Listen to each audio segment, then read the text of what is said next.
Uno, dos, dos, dos, creo que ya. Ya, ahora sí.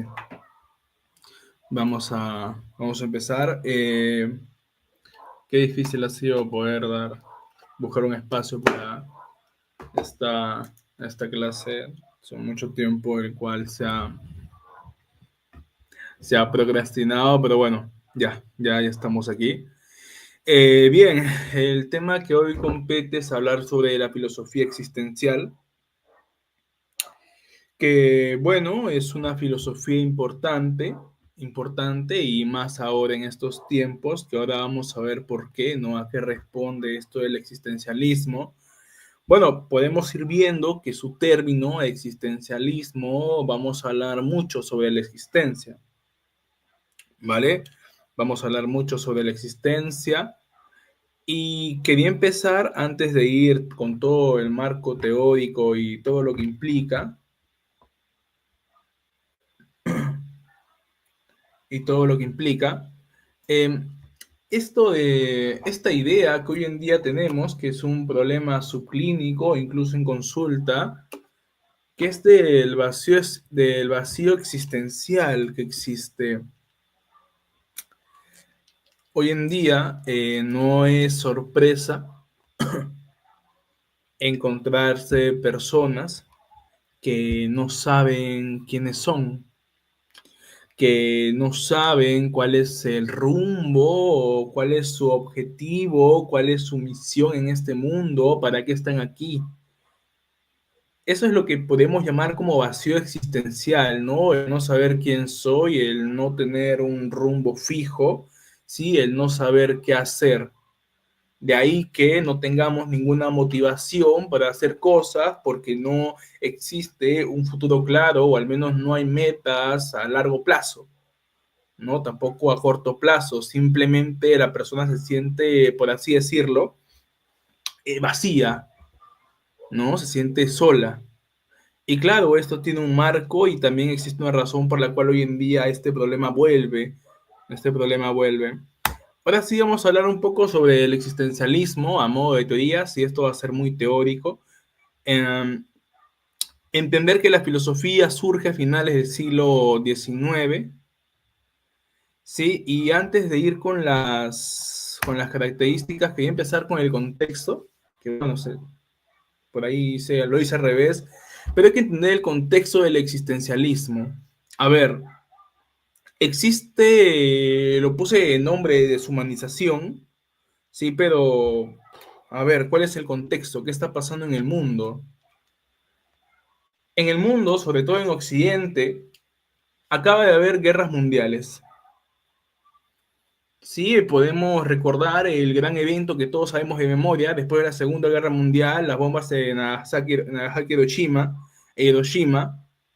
Entonces, se pone ahí en juego esta cuestión del hombre. O sea, cómo el hombre es capaz de ser tan malo o de cometer actos tan malévolos.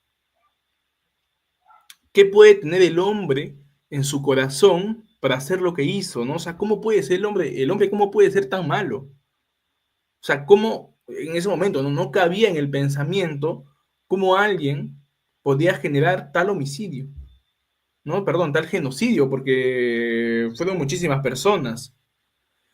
Entonces se pone esa pregunta de debate, ¿no? ¿Cómo el hombre era capaz de hacer cosas tan crueles?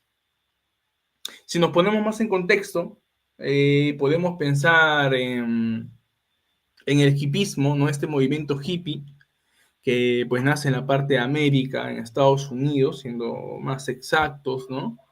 Eh, Exaltando la paz, ¿no? Exaltando el amor, ¿sí? Como forma de contrarrestar la maldad que puede haber en el hombre, que puede haber en la civilización.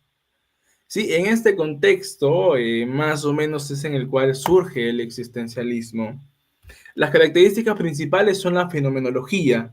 Esto quiere decir que hay un interés en el hombre mismo, no un interés genuino en el hombre.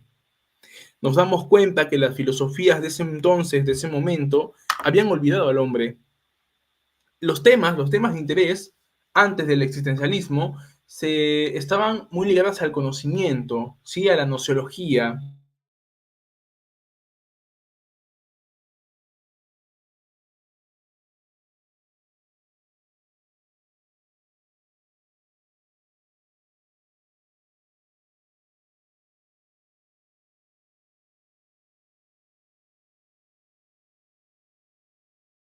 Se me fue. Ah, no, sigo acá. Ok, ¿en pos de qué? ¿No? O sea, ¿en pos de qué vamos a buscar el conocimiento? Justamente esto va con el avance de la ciencia. La ciencia está avanzando. Entonces, como la ciencia avanza, uno necesitaría conocimientos más certeros, ¿no? Y en este contexto es en el cual se le da un privilegio, se le da más espacio a lo que viene a ser la nociología, pasando la antropología e incluso la ontología a un segundo plano.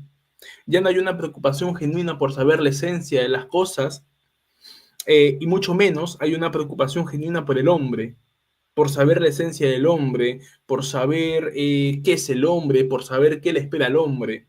Todas estas cuestiones, que si bien había filósofos que hablaban sobre esto, pasan a un segundo plano.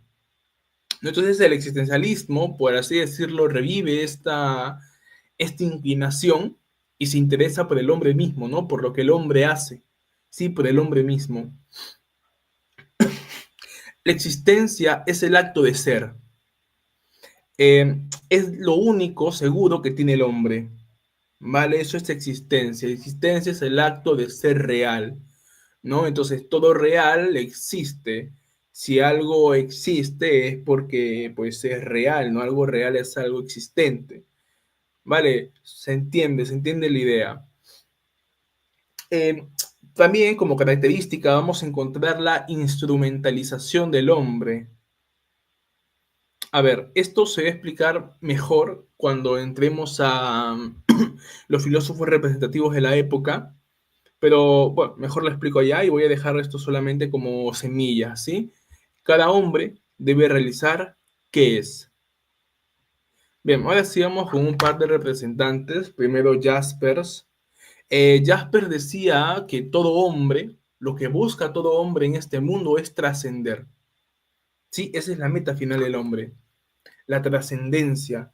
Claro está que no todos los hombres trascienden. ¿Qué es trascender? A ver, trascender es ser alguien, ¿no? Trascender es ser alguien más. Que el día de tu muerte haya personas que te recuerden por hacer tal cosa, por descubrir tal cosa, por tus aportes. Eso es trascendencia. Entonces Jasper decía que todos los hombres buscaban trascender, buscaban ser algo más. Entonces ese es el principal objetivo del hombre, la trascendencia. Para Albert Camus, eh, postula, parecido a lo que va a decir Jean-Paul Sartre, que ahora lo vamos a ver, que el mundo es absurdo, ¿sí? Eh, que este mundo en el cual vive el hombre es absurdo. Ahora lo voy a explicar mejor después a qué se refiere todo ello, pero hay que quedarnos con la idea, ¿no? Que este mundo, por así decirlo, es tonto, ¿sí? Este mundo es irracional. Entonces el hombre, jactándose de ser el ser que usa razón, vive en un mundo completamente irracional, vive en un mundo completamente absurdo, en el cual, lo voy a dejar como semilla también, como mencioné arriba, en el cual las cosas tienen sentido o tienen valor en tanto el hombre esté ahí. Sí, a eso se refiere que Caminos con lo absurdo de este mundo. Ahora, Kierkegaard, que después también lo van a profundizar Sartre, habla de que la vida es sinónimo de elegir. Si el hombre elige constantemente qué está haciendo, si tú estás viendo este video, porque yo estoy seguro que la mayoría de personas lo ven diferido, tú has elegido, por así decirlo, estar en este video cuando pudiste hacer otras cosas. Porque por hacer una cosa, dejamos de hacer otras, eso está más que claro, ¿no? Entonces, la vida es sinónimo de elegir constantemente, vamos a estar eligiendo. Y bueno, ahora sí, esto es solamente un entregado, ¿no? Algo pequeño, corto, respecto a lo que es el existencialismo. Estas son como semillas pequeñas que ahorita lo vamos a profundizar muchísimo más para que se entienda por qué hablamos por qué el título también, ¿no? Sobre la libertad y lo absurdo, ¿sí? Y también con intención de generar después un vacío existencial, una duda existencial, que el principal objetivo es que ustedes salgan más confundidos, sí, con más preguntas sí, con más preguntas, sí, con más preguntas que respuestas, porque al final esa es la filosofía. No, la filosofía es eso, es una actividad reflexiva, en tanto que si yo te doy todo servido y no te dejo un espacio para la reflexión, pues no estamos haciendo realmente filosofía, ¿no? No se está haciendo filosofía. Bien, ahora sí, vamos con lo que nos importa, lo que venimos. Martin Heidegger, un existencialista, quizás de los más importantes, habla sobre el Dasein, ¿sí? ¿Qué es el Dasein? Bueno, el Dasein significa que el hombre es un ser ahí. El hombre, nos referimos a aquel ente concreto e individual, por así decirlo. Nosotros, cuando vemos personas, no conocemos nada de esas personas. Lo único que sabemos es que esa persona existe. Por lo tanto, es un ser que pues está ahí, ¿no? Cuando tú estás en la calle y, no sé, tomas un colectivo, un carro, quien está manejando probablemente, y es muy probable que tú no lo conozcas, pero ¿qué es lo que sabemos de esa persona? Bueno, yo sé que esa persona existe. ¿Por qué? Bueno, porque está ahí, ¿no? Por lo tanto, eso es el Dasein. El hombre es un ser ahí. Ahí donde, aquí en este mundo, ¿sí? Un ser concreto y un ser individual. Eso es lo único que podemos saber de las personas que no conocemos a profundidad. Incluso nosotros también somos seres ahí. Este mundo está repleto de seres ahí. El Dasein, ese es el Dasein, ¿no? Ese es el Dasein. Ahora, ¿cómo es el hombre? El hombre normalmente, y esto es innato al hombre, el hombre justamente porque reflexiona, porque tiene esta capacidad reflexiva que en psicología llamaríamos lenguaje privado. El hombre tiene preocupaciones, ¿sí? Entonces el hombre se preocupa por las cosas. Eh, Asimismo, todo hombre se angustia por la muerte. ¿Por qué? Porque todo hombre, de una u otra forma, es consciente de que va a morir. Decía al inicio, ¿no? Nosotros no sabemos nada de las personas, sabemos que están ahí y también sabemos que ya no van a estar ahí algún día. ¿Por qué? Bueno, porque van a morir. Por lo tanto, el hombre es un ser para la muerte. Sabemos, nosotros también somos conscientes de ello, de que somos seres ahí, vamos a morir en cualquier momento, somos seres para la muerte. Sí, de lo único que podemos estar seguros es de que vamos a morir, nada más. Incluso los planes que tenemos, de esos tampoco podemos estar seguros, ¿no? Por ejemplo, mañana yo digo, ¿no? Hoy, mañana, es seguro de que, no sé, voy a ir a mi internado, y voy a hacer las actividades, bueno, que tengo que hacer ahí, ¿no? O no sé, el jueves tengo 3 consultantes a los cuales voy a atender y es algo seguro, pero no, quizás mañana camino por la calle y me atropellan. Y ya no pasó. Entonces, de lo único que podemos estar seguros es de que somos seres para la muerte. La muerte es lo único seguro para el hombre, ¿sí? Y a raíz de eso van a existir dos tipos de hombre, justamente por la existencia misma. Hay personas que no van a aceptar su muerte. Y cuando la persona, dice Heidegger, no quiero chocar con alguna idea católica cristiana que se tenga, Heidegger dice, ¿no? Las personas que tienen miedo a la muerte son personas que no viven de forma auténtica. Como tienen miedo a la muerte, van a temer o van a buscar un cielo.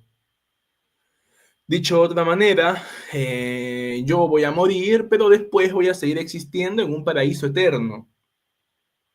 Eso es vivir de forma inauténtica, porque no estamos aceptando de que somos seres para la muerte, porque nos estamos inventando, porque a priori no podemos demostrarlo, nos estamos inventando un mundo o una vida después de la existencia. Por lo tanto, como existe vida después de la muerte, no vamos a vivir como nosotros queremos vivir, porque tenemos la esperanza de que hay más vida después de la muerte. Por eso vivimos de forma inauténtica. Ahora, no es solamente creer que existe un cielo, sino también personas que hablan de que las almas migran o de una transmigración de almas. Ahí tampoco se está aceptando la muerte como tal. El hombre que vive de forma auténtica es aquel hombre que ha aceptado que va a morir. Aquel hombre que ha aceptado que la única vida que tiene es esta, la que está en la tierra, y una vez que muera, muere conciencia o alma, mente, y muere cuerpo, y se acabó. No hay nada más allá. Las personas que viven de forma inauténtica buscan trascender, buscan lo trascendente, buscan el más allá. Sí, por eso es que no viven como les gustaría vivir. E incluso algunas personas van a acomodar su conducta al código de conducta que dicta una religión. Eh, ¿Por qué? Porque, bueno, a ver, eh, por decirlo nada más, por mencionarlo, ¿no? ¿Cuál es el objetivo del hombre según el catolicismo? Bueno, la intención del católico no es agradar al hombre, sino que tiene que hacer cosas para agradar a Dios. El hombre está esperando la segunda llegada de Dios. O sea, Agustín de Hipona decía, ¿no? Que todo esto ya hay una predestinación, es decir, que Dios va a bajar al mundo y va a juzgar a los santos y a los pecadores. Entonces, la función del hombre en este mundo es prepararse para conocer a Dios. Entonces, ahí ya, si te das cuenta, ahí ya tiene un motivo. Y este hombre, justamente en esa preparación para conocer a Dios, su conducta se va a moldear al código de conducta, como decía Nietzsche, que es la Biblia. Y no va a vivir su vida como le gustaría vivir, porque piensa de que existe una vida más allá. Sí, esto es la idea, ¿no? De vida auténtica y vida inauténtica. Quienes aceptan que solamente hay esta vida, se vive, perdón, de forma auténtica, según Heidegger. Y ahora, también entender de que el hombre es pura posibilidad, ¿no? O sea, somos seres, por así decirlo, fuimos arrojados a este mundo. Y somos un abanico de probabilidades. O sea, no hay certeza de lo que del hombre va a ser. Eh, Incluso, ¿no? De pequeños algunos dicen, no, yo voy a ser bombero, voy a ser enfermera, voy a estudiar tal cosa, y hoy en día no está pasando, ¿no? E incluso por mi carrera, ¿no? O sea, conozco un par de personas que empezaron siendo clínicos, al final terminaron yéndose por la rama organizacional. Entonces, el hombre es pura posibilidad. Sí, no hay nada escrito para el hombre. No hay un plan, no existe un Dios, ¿no? Que ha escrito cómo va a ser la vida del hombre, sino que el hombre es un abanico de probabilidades. Pero, y por eso no podemos saber nada de él, pero de lo único que sí podemos estar seguros es de que tarde o temprano va a morir, ¿no? De que tarde o temprano va a morir. Y bueno, de esta manera se resume un poco el pensamiento de Heidegger, que va a dar paso después a uno de los existencialistas más importantes, que es Jean-Paul Sartre, ¿no? Jean-Paul Sartre. A ver, acá sí en Sartre voy a explayarme un poquito más porque hay más que decir. Y bueno, a ver, para Sartre no hay esencia del hombre. A ver, para Jean-Paul Sartre, bueno, recordemos que es esencia primero. Recordemos que esencia es lo que limita al ser. Esencia es lo que diferencia al ente de otro ente. Eso es esencia. Pero ya para Jean-Paul Sartre, la existencia precede a la esencia. ¿Esto qué significa? De que el hombre, cuando nace, no nace, digamos, siendo hombre y con una configuración de lo que le depara en este mundo, sino que el hombre se va construyendo a sí mismo, ¿sí? El hombre va a formar su esencia por sí mismo. Por eso es que primero existo y después formo mi esencia. Esto rompe con la idea de que todo hombre nace con esencia y ya después existes. Para Jean-Paul Sartre no. Para Jean-Paul Sartre primero existimos, o sea, nacemos y después vamos a construir quiénes nosotros vamos a ser. Es decir, vamos a formar nuestra esencia. El hombre se forja a sí mismo en este mundo. Por eso es que la existencia precede a la esencia. Repito, primero existimos y después vamos a construir quiénes nosotros vamos a ser. El hombre se construye a sí mismo, pero para que se construya a sí mismo, y eso lo vamos a ver en un momento, va a necesitar de otros seres. Eh, Jean-Paul Sartre también decía que hay que asumir las consecuencias de nuestros actos, ¿sí? Porque nosotros tenemos que ser responsables. Porque para Jean-Paul Sartre existe la libertad, existe una libertad absoluta. Nosotros somos 100% libres. ¿Por qué somos libres? Por el hecho de elegir. Y es un poco lo que decía hace un momento. El hombre es un ser condenado a elegir.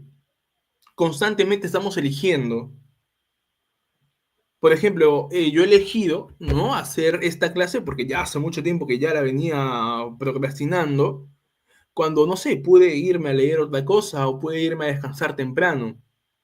Pero he elegido. Y nos dicen, bueno, y muchos dicen, ¿no? Adolescentes sobre todo, yo no soy libre porque estoy bajo el cuidado de mis padres, pero aún así estamos eligiendo. Me decía un alumno cuando enseñaba cuando enseño en academia, me decía un alumno en una clase, bueno, no estoy de acuerdo con Jean-Paul Sartre porque yo no elijo. Por ejemplo, yo vengo a la academia obligado porque si no, mi mamá me va a golpear, me va a pegar, ¿sí? O me va a dar un castigo.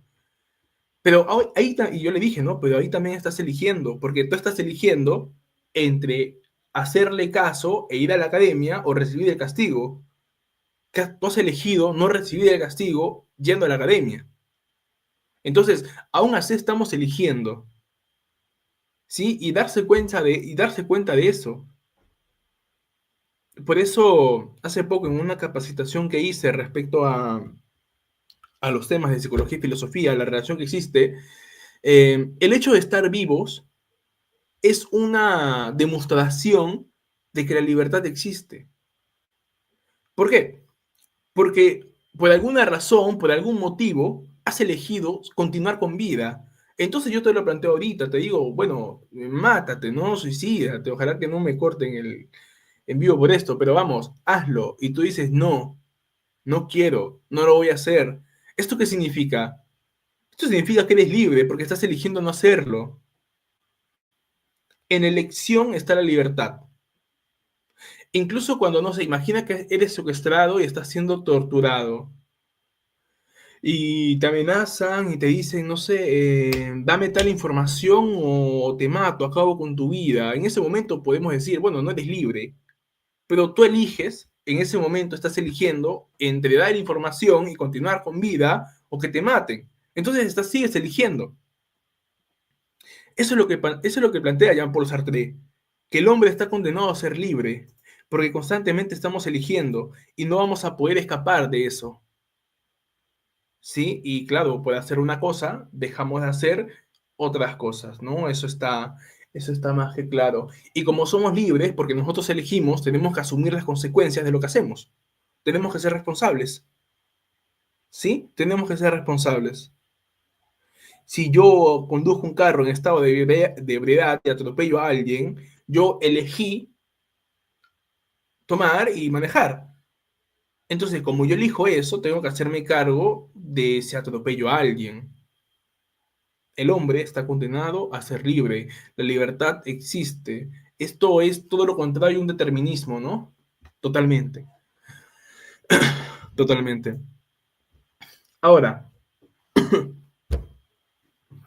eh, el mundo, de aquí va por qué titulé esto y llamé esto lo absurdo.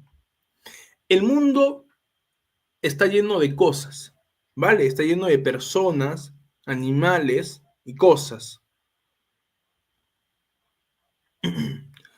Pero estas cosas no son valiosas en sí mismas. Ahí podemos hablar de, en axiología, de un subjetivismo, ¿no? Las cosas en sí no son valiosas, sino que el hombre le da valor a las cosas. Por lo tanto, este mundo, por sí solo, sin la existencia del hombre, el mundo no tiene sentido, porque las cosas dependen, su valor de ser, depende del hombre. Nosotros nos relacionamos con las cosas de forma instrumental. Y basta con pensarlo, ¿no? No sé, te digo, defíneme regla. Bueno, sirve para medir. O es un instrumento utilizado para medir. ¿Para qué? Defíneme celular. Bueno, instrumento utilizado o aparato electrónico que se utiliza para hacer llamadas. Nos relacionamos con las cosas y personas de forma instrumental. Las cosas no son valiosas en sí mismas. El mundo no tiene sentido. El mundo es absurdo. El mundo, las cosas en sí por sí solas no tienen ningún sentido. Y esto es lo que al hombre le genera náusea, ¿no? Porque se da cuenta de que todo en cuanto existe no tiene ningún sentido alguno. Si el hombre no existiese, si no hubiese hombres sobre la faz de la tierra, el mundo no tendría ningún sentido, porque nada tendría valor. Ahora, el hombre es un ser para sí, hacemos cosas para nosotros mismos, pero también somos para los demás. Dicho de otra manera, y se complementa con lo que dije hace ratito, nosotros utilizamos a los demás y los demás nos utilizan a nosotros. Un ser, somos seres que somos objetos de uso para los demás. Y acá después voy a hablar un poco más sobre lo que es la identidad y responder a esa pregunta de quién soy. Pero tener en cuenta esto, ¿no? O sea, nosotros somos para nosotros y también para los demás. ¿De qué manera somos para los demás? Bueno, la persona que está manejando, el que maneja un carro, un bus, tú para él eres un pasajero, ¿no? Entonces hay una relación entre chofer y pasajero. Somos seres para los demás. Nosotros, por ejemplo, las personas que están viendo esto en vivo, ¿no? En este caso, tú me estás utilizando a mí para tener información. Cuando dicto clase, ¿no? Le digo a mis alumnos, ustedes me están utilizando a mí porque me utilizan para sacarme información para que aprendan. ¿Para qué? Bueno, para que les sirva en la vida, para que les sirva para un examen, lo que sea, pero están utilizando información que yo les doy. Y yo también los utilizo, porque me pagan por eso. Vale, claro, independientemente de que me guste, de que me apasione, de que incluso lo podría hacer gratis, pero en ese momento existe una relación de que yo existo para otros. Yo soy para otros, pero también soy para mí. Yo utilizo a los demás, pero los demás también nos utilizan. Las personas que tienen pareja, por ejemplo, ¿para qué utilizarías a tu pareja? ¿No? Y quizás ya, y es curioso porque supuestamente el existencialismo es un humanismo, que ahorita lo vamos a ver. Pero, por ejemplo, ¿no? Los que tienen pareja, ¿para qué lo utilizas? Bueno, para tener relaciones sexuales, en este caso, ¿no? De tantos usos, o para llenar, digamos, para compartir un amor, lo que sea. Pero existe una relación de dependencia. Existe una relación de dependencia. Somos seres de objeto, de uso para los demás. Y ponte a pensar, ¿no? Ponte a pensar que eres un ser de objeto para los demás. Si podemos, si seguimos... Ahí está, ok. Si seguimos pensando en esta idea, y acá hablamos de la relación, cuando cuando pido, ¿no? ¿Quién eres? Esta pregunta de quién soy, creo que ya de acá de más, vale, acá lo voy a tocar, lo toco después. De esta manera, partiendo de que el mundo es un absurdo, vamos a entender de que el hombre le da valor a las cosas. Por lo tanto, el hombre ha construido todo en cuanto existe. Dicho de otra manera, este objeto, espero que se vea, es un lapicero, pero ¿quién decide que esto es un lapicero? Porque tú eres un perro, le enseñas esto, y no te va a decir, es un lapicero. Pero tú a una persona, le muestras esto y va a decir, vale, es un lapicero. ¿Y quién decide que es un lapicero? Bueno, el hombre, porque el hombre lo ha construido. Tengo más esto, bueno, una tijera. ¿Y quién decide que es una tijera? El hombre. El hombre ha construido todo en cuanto existe en la sociedad, a forma de concepto, a forma de existencia, a forma de ser. Bueno, lo que quiero decir es que el hombre ha construido la humanidad. Todo es una construcción del hombre en sociedad. El hombre ha hecho todo. El hombre ha nombrado a cada cosa y a cada cosa le ha dado una definición. Eso es mano del hombre, producto del hombre. Vamos a la RAE, ¿no? A la RAE y ahí están todas las palabras con sus significados. ¿Y quién ha hecho eso? Eso lo hizo el hombre. Sí, no es que bajó un dios y dijo, no, esto se va a llamar tal y va a funcionar para tal. No, el hombre le ha dado la función, el hombre le ha dado el significado, el hombre le ha dado el nombre. Todo, en cuanto existe, lo ha construido el hombre. Por eso es que todo es una construcción del hombre en sociedad. Y aquí se genera, perdón, este vacío de que si el hombre lo ha construido todo, ¿qué sentido tiene el mundo? ¿El mundo tiene algún sentido realmente, un sentido real? ¿O este sentido depende de la construcción que el hombre le ha dado? Claramente, ¿no? Esto es laptop, se construyó el concepto de amor. El amor, por ejemplo, es una construcción del hombre. El amor como tal no existe. No es que haya bajado Dios y haya dicho, bueno, esto es amor, sino que también es una construcción del hombre. Por eso es que el amor puede ser muchas cosas. De ahí que utilicemos el término relativo, ¿no? El amor es relativo porque se puede expresar de distintas maneras. Va a depender de la cultura. El hombre ha construido todo.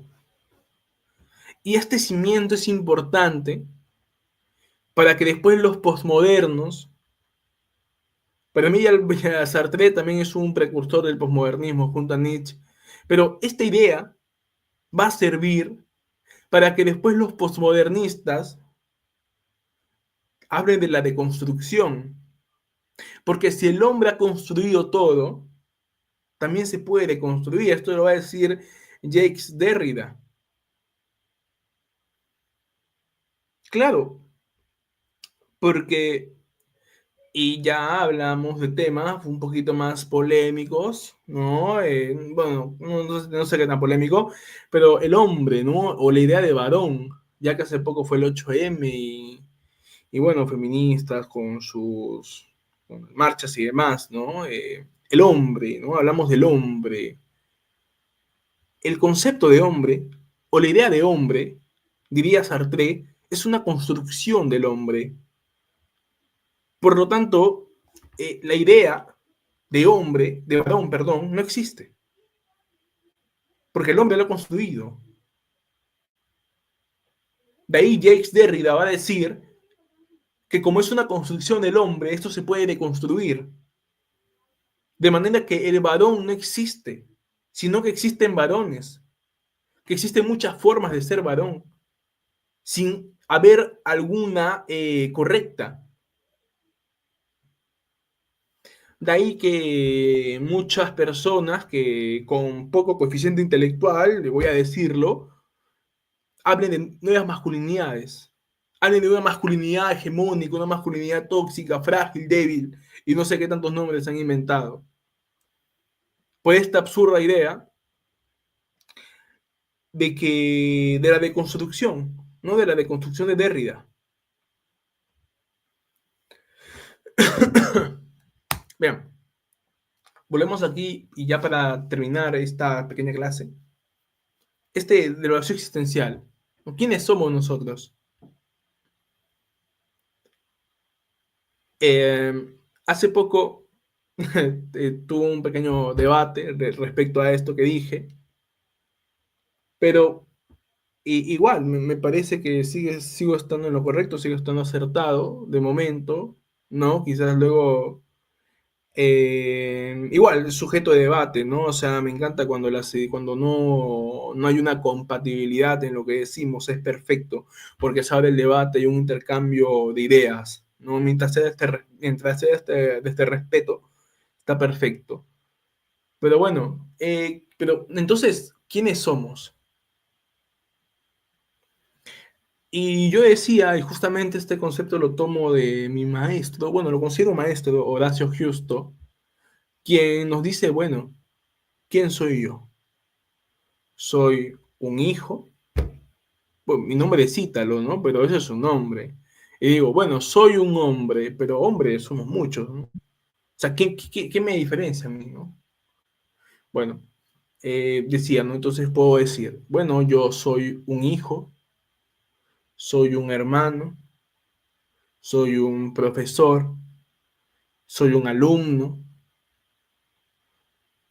etcétera, etcétera, etcétera. Eso es lo que soy. Y realmente, porque ahora no lo sé quizás con mucha claridad, realmente uno va a saber quién es después después de la muerte. ¿Por qué? Cuando una persona se da cuenta de quién es, y por qué digo que es después de la muerte, porque ahí realmente vas a saber qué tanto impacto tienes tú en la vida de los demás. Dicho de otra manera, ¿qué tanto cambia la vida de una persona cuando falleces, ¿no? Cuando estás muerto? Va de la mano con lo que decía, una madre, si se muere el hijo, ¿no? Pierde un hijo. Unos hermanos pierden un hermano. Unos alumnos pierden un profesor. Un paciente pierde, estoy hablando de mí, un paciente pierde un psicólogo. Entonces, eso es lo que nosotros somos. ¿Qué tanto cambia la vida de una persona cuando tú dejas de existir? Eso es lo que eres. Por eso es que surgía esto, ¿no? O sea, nosotros somos lo que somos para los demás. Y es una relación de dependencia. Pero Que no se malinterprete, no es una existencia de sin ti me muero, sino que es una dependencia real, porque absolutamente todos dependemos de todos. Porque para yo decir soy profesor, tienen que existir alumnos. Y hay una dependencia ahí. Yo no puedo ser profesor y si no tengo a quién enseñar. Cuando yo digo soy alumno, tiene que existir un profesor. Porque yo no puedo ser alumno de nada o de nadie. A esa relación de dependencia me refiero. Para ser un hijo, tiene que haber existido o tiene que existir una madre. O haber existido una madre. Para que se entienda esta relación y poder decir que eso es lo que somos. Para decir que soy un hermano, tiene que haber otro hermano. Para que se dé esta relación. O sea, se entiende la idea. ¿No? Va por ahí. Y, y de no estar de acuerdo con esto, entonces yo te preguntaría, ¿no? Entonces, ¿quién eres tú? Y sin decir tu nombre y sin decir tu especie, ¿no? Porque eso no me dice nada de ti.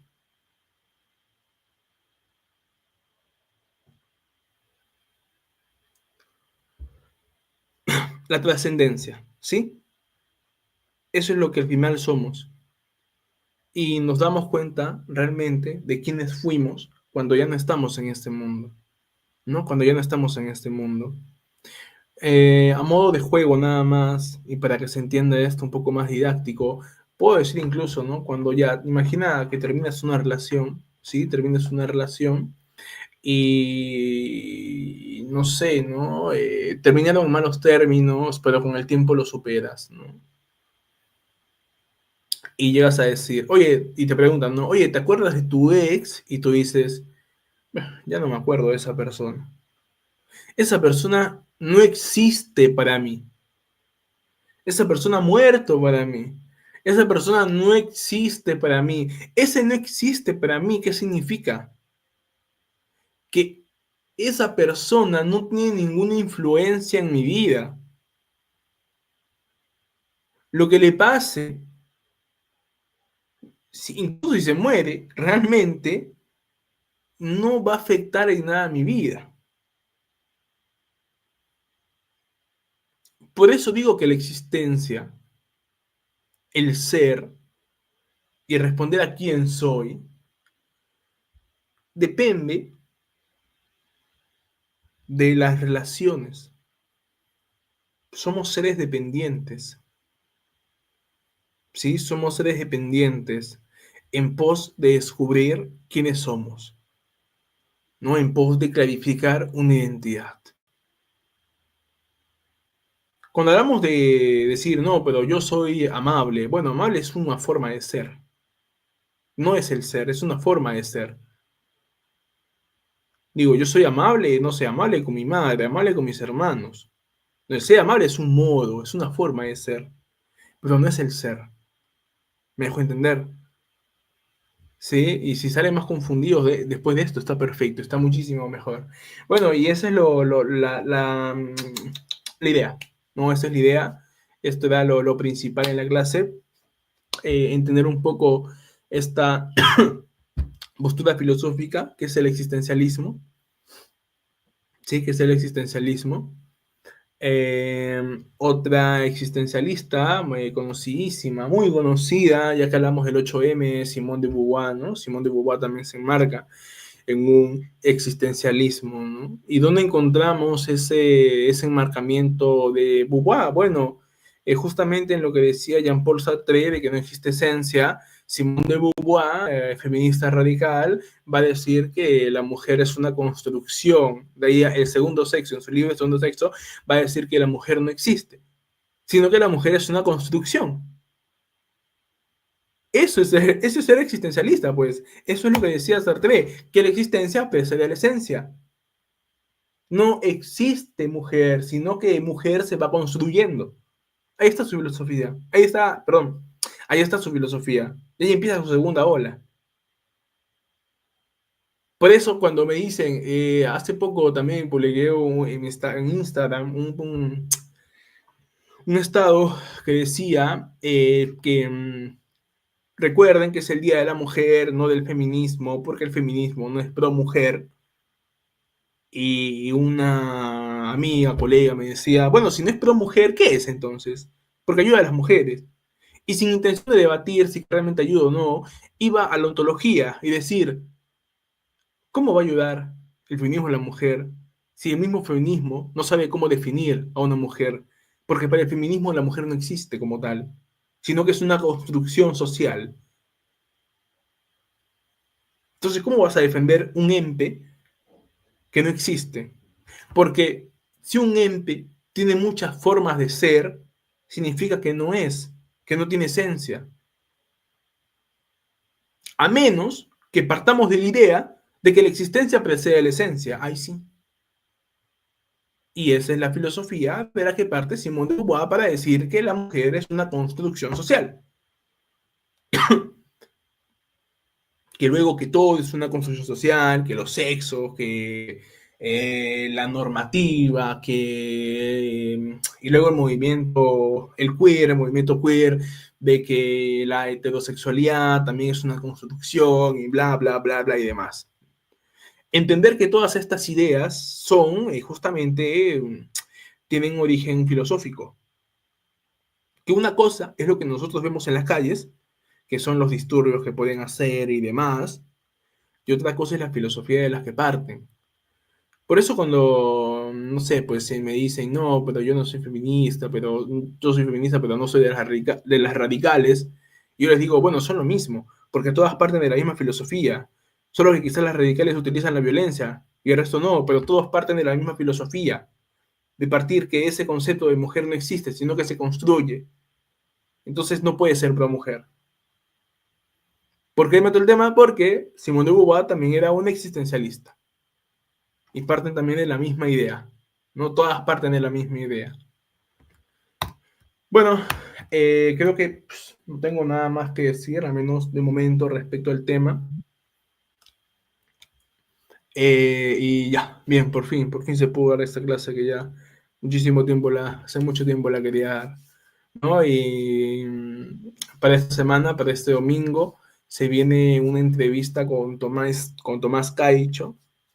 Eh, Después se viene una entrevista con, con Pablo Caruso, en el cual vamos a tocar muchos temas respecto al existencialismo. Y nada, ahora sí, dejo, dejo de presentar.